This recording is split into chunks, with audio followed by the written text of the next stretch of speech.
சான்றோர் பெருமக்களுக்கு வணக்கம். சாதி அது மனிதன் வகுத்த அல்ல மதம் பிடித்தவன் வகுத்த சதி என்பதை இவன் குழுமி இருக்கும் சான்றோர் உணர்ந்ததாலே என்னவோ சாதிய வன்கொடுமைகள் இல்லா இளைஞர் இந்தியா என்ற தலைப்பை எமக்கு தந்து பேச வாய்ப்பளித்துள்ளன. மனு நீதி அறமானதொரு நாள், அதை மாற்றும் நாளே தமிழர் திருநாள் என்கிறார் புரட்சி கவிஞர் பாரதிதாசன். எங்கு மனுநீதி அறம் கொள்கிறது? சமத்துவம் சரித்திரம் காணும் போதுதான் மனுநீதி அறம் கொள்கிறது. சூத்திரனுக்கு ஒரு நீதி, தண்ட சோறுண்ணும் பார்ப்புக்கு வேறொரு நீதி. சரித்திரம் சொல்லிடுமாயின் அது சாத்திரம் என்று சதி என்று கண்டோம் என்றார் பாரதி. சாதியை பற்றிய குரல்கள் அங்கொன்றும் இங்கொன்றுமாக உலாவிக் கொண்டிருக்கின்றது. 70% சாமானிய மக்களிடம் சாதி வெறி இல்லை. சாதிய உணர்வுகள் அவ்வப்போது தூண்டப்படுகின்றன என்பதே நிதர்சனமான உண்மை.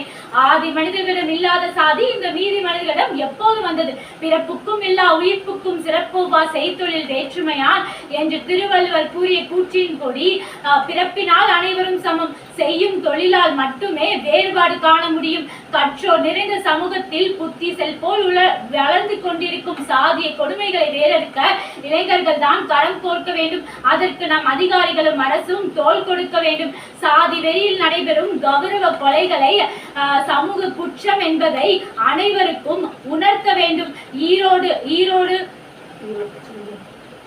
ஈரோடு சிங்கம் பெரியார் காலத்தில் தீண்டாமை கொடுமை தலைவிரித்தாடியது.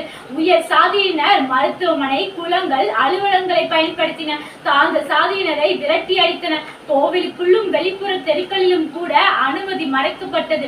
தேச தலைவர்கள் பலர் போராடி சமத்துவ உரிமை பெற்றுக் கொடுத்தனர். அரிஜனங்கள் என்றால் கடவுளின் மக்கள் என்று பொருள். காந்தி தாழ்ந்த ஜாதியினருக்கு அரிஜனங்கள் என பெயரிட்டு அழகு பார்த்தார். நம் தமிழக அரசு பல விதங்களில் கீழ் சாதியினருக்கு சலுகைகள் தந்து உயர்த்துவது பாராட்டத்தக்கது. படித்தவர் வாழும் நகரங்களில் தீண்டாமை கொடுமை ஒளிந்து விட்டது எனலாம். பாமர மக்கள் வாழும் கிராமங்களில் இன்றும் சாதி வெறி பிடித்த பித்தர்கள் கலவரங்களை தூண்டி இயற்கை வளமிகு பூமியை இரத்த காடாக மாற்றுவது கசப்பான உண்மையாகும். குறவ பிள்ளைகளால் குலம் தலைக்க வேண்டும். பாம்பாட்டி பிள்ளைகள் பட்டம் பதவி பெற வேண்டும். காணியர் புகழை உலகிற்கு காட்ட வேண்டும். அருந்ததியின் அரும் செயல்களை சமூகம் சந்திக்க வேண்டும். அழுக்கில் வேலை செய்தவன் கீழ் சாதி என்று அன்று பிரித்தது சுத்த மடத்தனம். அழுக்கை அகற்றுபவர்கள் மனிதர்கள் அல்ல, மகான்கள். கொள்ளை நோய்களை விரட்டும் கொள்ளைவாதிகள். செய்யும் தொழிலே தெய்வம் என நமக்கு சுட்டி காட்டும் செம்மல்கள்.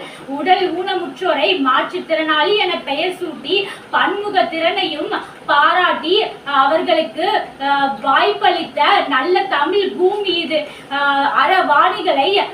அறவாணிகளை அரவணைத்து அவர்களுக்கு மதிப்பையும் வேலை வாய்ப்பையும் கொடுத்த தமிழ் மண் இது.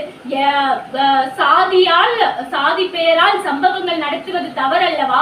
எல்லோர் உடம்பிலும் வியர்வை தரும் சுவை உவர்ப்பை. எல்லோருக்கும் ஓடுவது செந்நிற ரத்தமே. மனமுள்ளவன் மனிதன் மட்டுமே. அந்த மென்மையான மனதில் நேயம் இருக்க வேண்டும். கண்களில் கருணை வேண்டும். எல்லா மதங்களும் அனைவரும் சமம். நாம் கொள்கையை விட்டுவிட்டு மதத்தை மட்டும் மனதில் வைத்திருக்கின்றோம். இங்கே மதம் என்பது ஆணவத்தை, கர்வத்தை, வெறித்தனத்தை சுட்டுகிறது. எதற்கெடுத்தாலும் தடியும் மறுவாளும் எடுத்தவன் நீண்ட நாள் வாழ்ந்ததில்லை. சிறையிலும் மருத்துவமனையிலும் அடைபட்டு குடும்பத்தை நடு தெருவிற்கு கொண்டு வந்தவனை தீவிரவாதி என்பதா, அறிவற்ற அபலைகள் என்பதா? இரும்பு கரம் கொண்டு வன்முறையை அடக்குவோம். சாதியை வேறறுத்து சமத்துவம் படைப்போம்.